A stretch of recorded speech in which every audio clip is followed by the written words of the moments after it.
ఏపీలో ఇక నుండి అంటే వచ్చే రబీ సీజన్ నుంచి యూరియా అనేది ఈ పంట నమోదు, అలాగే వెబ్‌లాండ్ డేటా ఆధారంగా అయితే పంపిణీ చేస్తామనైతే కూటమి ప్రభుత్వం అయితే చెప్తుంది. అంటే చాలా వరకు యూరియా అనేది పక్కదారి పడుతుందన్న ఉద్దేశంతో ప్రభుత్వం ఈ విధంగా రైతులకే అందాలన్న ఉద్దేశంతో ఈ పంట నమోదు, అలాగే వెబ్‌లాండ్ డేటా ఆధారంగా అయితే పంపిణీ చేస్తామనైతే చెప్తుంది. చూడాలి మరి ఈ విధానం అయితే ఎంతవరకు ఫాలో అవుతారు, ఎంతవరకు సక్సెస్ అవుతుందో.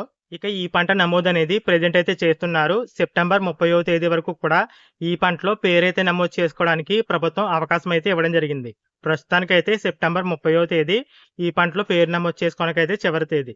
ఇక ఈ పంటలో పేరు నమోదు చేసుకున్న తర్వాత రైతులు ఈకేవైసీ అయితే వేయవలసి ఉంటుంది.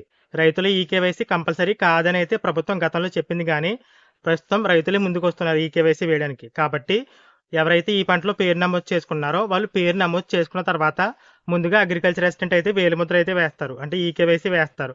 వాళ్ళు వేలిముద్ర వేసిన తర్వాత ఎవరైతే వీఆర్ఓ ఉన్నారో వారు కూడా ఈకేవైసీ అయితే వేస్తారు. తర్వాత రైతు ఈకేవైసీ అయితే ఉంటుంది.